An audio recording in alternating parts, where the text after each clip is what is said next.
서울 집값 주간 단위로 보면요 굉장히 많이 떨어집니다. 지금 굉장히 조심할 때다 이런 생각이 들 정도예요. 실제 요즘 부동산에 집을 내놓으려 치면요. 시가에 내놔서는 받지도 안 하려고 한다. 뭐 이런 말까지 나옵니다. 시가는 아예 안 나간다는 뜻이에요. 매물만 받아 둘게 이런 이야기도 안 한답니다.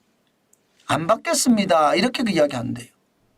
그러면 집값이 더 떨어진다고 보는 거잖아요. 부동산 중개업 하시는 분들도 집값이 더 떨어진다고 보는 겁니다. 실제로도 말입니다. 시장에서는 보면요. 떨어져 보입니다. 서울 아파트 평균 거래 금액이 지난 8월에 11억 3,315만 원에서요. 12월 통계를 보면요. 9억 1,792만 원 마이너스 19% 떨어졌습니다. 물론 간격이 좀 줄어들기는 해요. 이게 처음에는 20%까지 넘었다가 지금은 19%로 떨어졌으니까 간격이 좀 줄어들기는 합니다. 그러나 여러분 4개월새에 2억 1,523만 원이 떨어졌다는 이야기입니다. 게다가 거래가 안 되니까 간격이 좁아질 수도 있습니다. 중요한 것은 여러분 중요한 것은 2억 1,523만 원이라는 사실입니다. 이렇게 되니까 말입니다. 이제는요 공인중개사분들이 마이너스 2억 마이너스 3억은 우습다는 거예요. 그렇게 급매물로 내놓지 않으려면 내놓지 마라 하는 말이 맞는 이야기가 됩니다.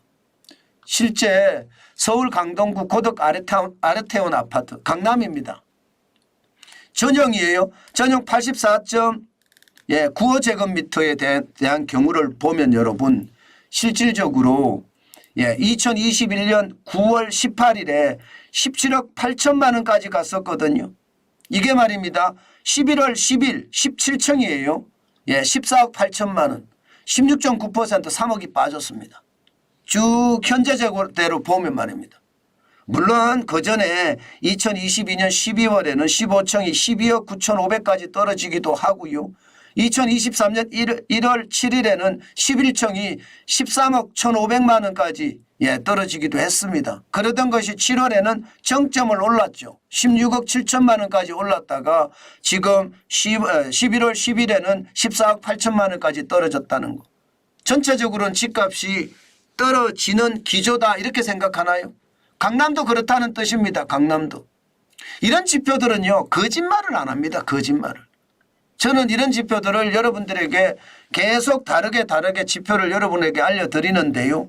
시장의 어떤 흐름을 이렇게 보고 있다 하고 말입니다. 전체 분위기가 그렇게 변한다. 저는 그렇게 생각하는 거죠. 강북도 마찬가지입니다. 강북도. 강북은 노원의 중개거리 아파트를 예상으로 했는데요. 전용 49제곱미터가 2021년 10월 22일에는 14층이 7억 2천만 원이었습니다. 그런데 2023년 12월 4일에 6층이 4억 6천만 원. 여기는 36.1%가 떨어졌습니다. 2억 6천만 원. 많이 떨어졌죠. 그러니까 급매물이 아니면 안 받아요 이야기하는 게 맞는 이야기입니다. 그 정도로 말입니다. 집값의 분위기가 썰렁해졌다. 그 말씀 올리는 거고요. 이번 주 실제로 서울 아파트 매매가 변동률을 보면요. 지난주에 마이너스 0.03이었는데 이번 주는 마이너스 0.04예요. 낙폭을 더 키웠습니다. 26주 만에 상승 26주 만에 하락하기 시작하더니 하락폭을 키운다는 뜻입니다. 이게 상승한 그 날짜가 5월 22일이었거든요. 0.03%로 올랐다가 그때부터 시작을 해서 말입니다. 최고치는 8월 22일에 0.14%까지 올라가더니 그 이후에 계속 떨어진다는 뜻입니다. 올라간 날짜로 보면 26주 만에 하락을 시작을 한 거고요. 낙폭은 마이너스 0.04까지 왔다는 건 여러분 뭔가 분위기가 하락 쪽으로 방향이 잡힌다 이렇게 봐도 저는 틀린 말이 아니라고 생각합니다. 게다가 서울이 전체가 25개 구거든요. 예, 서울이 전체가 25개 군데 집값 오른 곳이 없습니다. 다 떨어졌습니다. 다 떨어졌어요. 각 구마다 25개 구가 다 떨어졌습니다.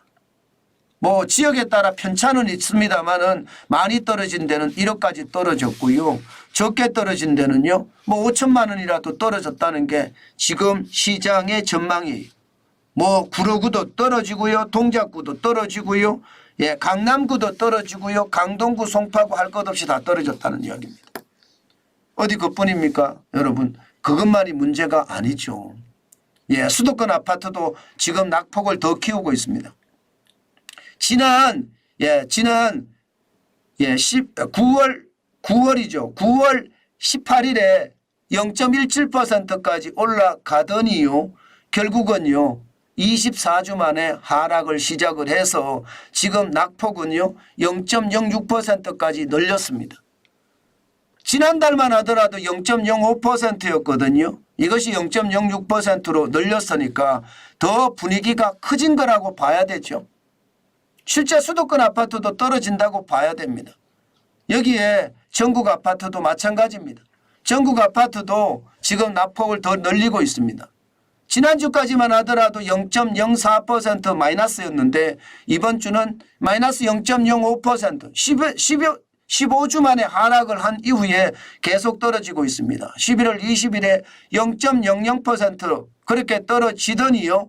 이제는요 0.05%까지 떨어지는 것 저는 실질적으로 시장에서 지금 보인다 이렇게 예상할 수 있다는 겁니다. 시장이 굉장히 빨리 변하는 거 맞지요, 그죠? 예, 부동산 시장 자체가 예, 굉장히 빠른 속도로 변하고 있는 것도 사실입니다. 그만큼 예, 서울 아파트도 그렇고요, 전국 아파트, 수도권 아파트, 전국 아파트 마찬가지란 뜻입니다. 거래량도 굉장히 줄었어요. 거래량도 역대 평균치는 6,440이잖아요. 6,040건. 예, 그런데 단 한 번도 올해 들어와서는 6,040건을 달성하지도 못했습니다. 지난 8월에 3,867건이 최고였고요. 지금 11월 현재는요. 오늘이 22일인데도 불구하고 1,672건이에요. 1,672건. 이러다가 연말로 가면 갈수록 이거 더 떨어지는 것 아니냐.